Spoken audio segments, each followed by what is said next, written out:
Bismillah Rahman Rahim. Assalamu alaikum, dear students. I hope you are doing good.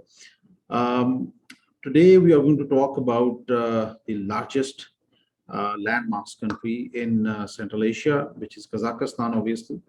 And in the previous class, we discussed about the importance of Central Asia. And we covered all these states, had a snapshot of all these countries and the politics which is going on there, the strategic significance of this region, and of course, the political and economic importance of Central Asia.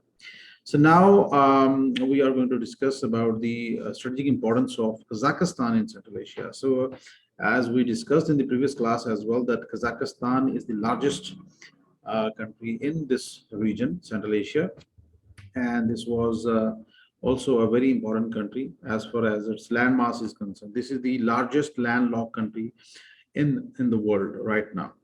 So again, this country has been a crossroad of different civilizations because it shared border with China, and China's Silk Route used to pass through this region, which is called Kazakhstan.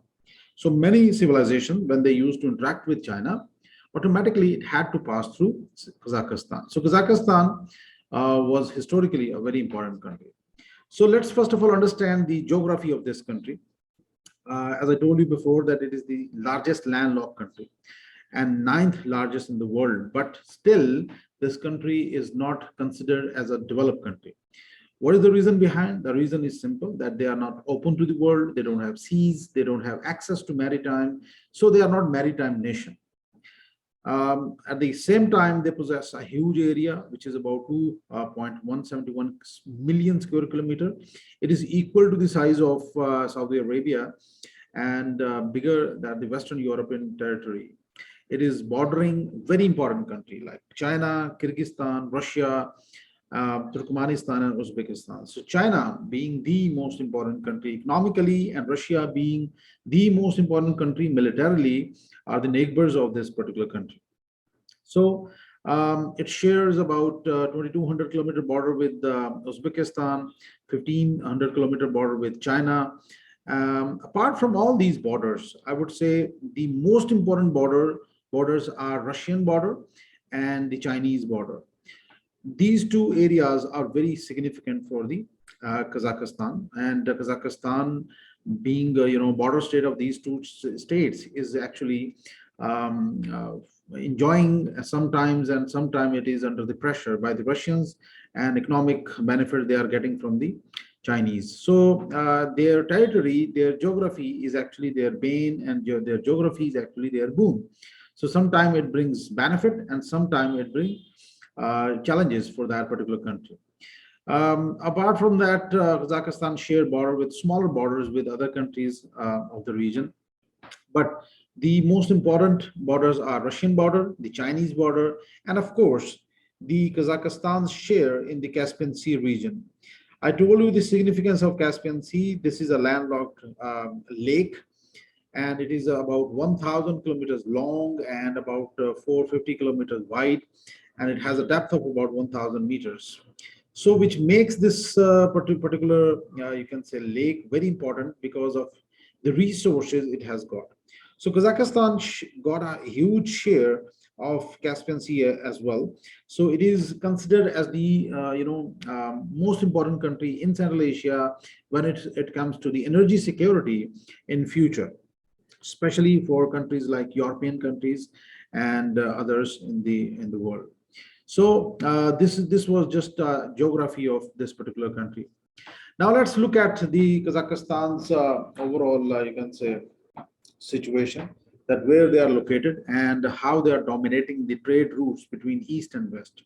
So it is connected with the European continent through its small portion of the territory on the west bank of the Ural River and the eastern edge of Europe. So this is the another, you can say, expanded map of Kazakhstan, which would tell you that how this country is connected to the other countries in the world. For example, the Chinese Silk Route economic belt, which originated from China, it passed through Kazakhstan. Now this is the new Silk Route. I'm not talking about the previous Silk Route, but this is the new Silk Route corridors, economic corridors, which the Chinese are linking up with the world. So it passed through, the land routes pass through Kazakhstan, and it connects the world actually. So this is how Kazakhstan's position is there in this region. Very, very peculiar position, central position. But despite the fact that it's a landlocked country, it is holding a very important position as far as its geographical placement is concerned in this region. So China, if they want to interact with other parts, other countries in the region or extra regional countries, it has to pass through Kazakhstan.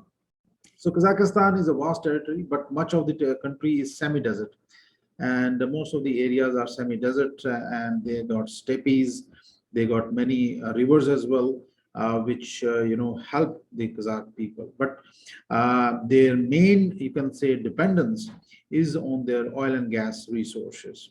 So they also possess significant rivers, which pass through the vast territories of Kazakhstan. But so this is what Kazakhstan is all about for you. As a geographical, you can say, placement of Kazakhstan is very important in the region. It connects the Central Asian states, smaller states, Kyrgyzstan, Uzbekistan, and Turkmenistan. At the same time, it is also sharing border with Caspian region, and the Russian border is too big, about 6,000 kilometers, and Russia is a dominant country in the region. As we all know that they are the ex-Soviet states, which we covered in the previous lecture as well. And Russia is right now a very dominant country in the global politics. It is a veto power, it is the largest nuclear weapon state, and it is the most powerful country in this area. As far as its economy is concerned, or its military muscle is concerned. So they are very dominating power, as we can see Russian politics and Russian military offensive in the Ukraine. So no other European countries or the Americans dare to challenge the Russian hegemony in this region. At the same time, about 3,000 kilometer border it share with China as well, which is again a very significant border. So with China, they got connectivity, economic connectivity, and China being the second largest economy and likely to be the #1 economy, need Kazakhstan's energy resources, hydrocarbon resources. And this is the reason that Chinese are now spending a lot of money and developing their infrastructure, their railways, their oil and gas pipelines, their oil rigs, and their infrastructure, overall infrastructure development is taking place. So Kazakhstan is a very important country, but at the same time, their population, if you look at the population, it is 19 million, very small population. A country is too big, about 2 million square kilometer, but their population is small, 19 million population as per the 2021 estimates. Okay, so the population means your market. And if you got a big population like China, automatically you are going to dominate the world economies. Because if you look at the Chinese population right now, it is 1.41 billion, in which the 800 million are actually the skilled labor force, which is contributing not only the Chinese economic growth, but they are also contributing in the global world, you can say, economic growth. And all the major regions, for example, Latin America, Europe, Middle East, SAARC, ASEAN region, even Central Asia, they are the largest trading partners of China because of her, population, huge population, which is contributing. And they're offering their labor force. Same is the case if you apply on the Indians, they also got a big population. But at the end, they are contributing a lot in the Indian economic growth. But here you got very small population, and automatically it would have a very minimal impact on their economic growth. Their ethnicities are revolved around mainly they are Kazakh, but 20% Russians. They are very, very, very you can say a dangerous phenomena, I would say. Why it is dangerous phenomena? Because the Russians actually got their population in all these areas.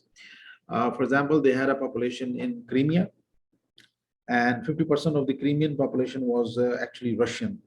So when Ukraine wanted to get away from Russia and get in touch with the European countries, so what Russia did is evident to all. Russia ignited that Russian population increase